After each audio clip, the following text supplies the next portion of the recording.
आपको बता दें, जहां एक तरफ मायावती ने लाखों की तादाद में आए हुए जन समूह को संबोधित किया, तो ऐसे में समाजवादी पार्टी की तरफ से एक प्रतिक्रिया सामने आई है। लेकिन उससे पहले आपको ये भी बता दें, भाजपा सुप्रीमो मायावती ने सपा सरकार पर जमकर हमला बोला, जिसे सपा प्रमुख अखिलेश यादव बिल्कुल अच्छा नहीं लगा। ऐसे में अखिलेश यादव ने कहा कि एसपी प्रमुख द्वारा लखनऊ रैली में दिए गए बयान पर अखिलेश यादव कहते हैं कि काशीराम जी इटावा से सांसद बनने में नेताजी का सहयोग रहा।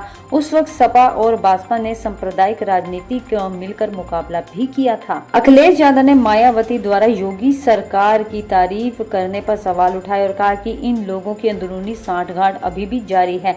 सपा प्रमुख ने मायावती के हालिया बयानों पर प्रतिक्रिया देते हुए लखनऊ में आयोजित प्रेस वार्ता में कहा कि नेताजी राम मनोहर लोहिया और सपा का हमेशा से ही संघर्ष रहा है कि पिछड़े वर्ग को सम्मान के साथ साथ राजनीति हैसियत कैसे दी जाए। उन्होंने आगे कहा कि काशीराम जी को सांसद बनाने में नेताजी का सहयोग रहा, खासकर इटावा से सांसद बनवाने में।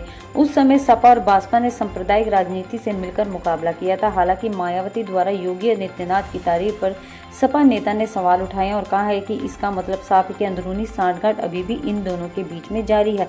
अगर वह जुल्म करने वाले की आभारी है तो क्या कहूँ मैं। अखिलेश यादव ने दावा किया कि मायावती के अलावा उनकी प्रतिमा हमने लगवाई और उसके रखरखाव के लिए लखनऊ विकास प्राधिकरण का निर्देश दिए गए थे। उन्होंने आगे कहा कि एक दिन मैंने देखा कि वहाँ के खजूर के पेड़ सूख गए और कई पेड़ खराब हो गए। हमने उन्हें हटाकर बेहतर पेड़ लगाए, क्रोएशिया से लाए गए पेड़ लगाए जो पत्तियां गिरने के बाद भी फूलों से सजे रहते हैं। लेकिन उन्होंने बीजेपी पर निशाना साधते हुए कहा कि अगर बीजेपी ने सही रखरखाव किया है तो पत्थरों का रंग काला नहीं होता। ये कौन सा रखरखाव है जो बीजेपी कर रही है, इसे भी बीच में छोड़ दे, कोई बड़ी बात नहीं। सपा सांसद ने बीजेपी पर झूठे मुकदमों को लेकर भी हमला बोला। उन्होंने कहा बीजेपी झूठे मुकदमों का वर्ल्ड रिकॉर्ड बनाना चाहती है।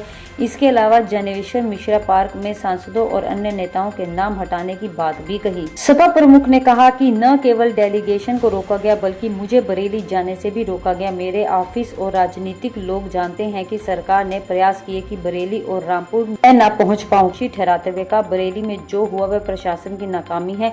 अगर लखनऊ में घटना हो और 3 लोग मर जाएं तो पुलिस क्या कर रही है। अखिलेश यादव ने दावा किया है कि प्रशासन ने जानकर बरेली घटना कराई जिससे बीजेपी को राजनीतिक लाभ मिले। मैंने अधिकारियों से कहा अगर इतना शौक है राजनीति होने का तो चुनाव ही लड़ लो। ये बरेली की घटना कानपुर की घटना छुपाने के लिए। अखिलेश यादव ने आगे कहा है कि बड़े अधिकारियों में झगड़ा है, सरकार ने अपनी नाकामी छुपाने के लिए किया है। बरेली में बुलडोजर चल रहा है, एक लोकपाल ने 100 करोड़ कमा लिए। सोचिए अधिकारियों ने कितना कमा लिया। बरेली में जो बुलडोजर चल रहा है यह देख कर चल रहा है कि गरीब मुस्लिम या सपा का कौन है।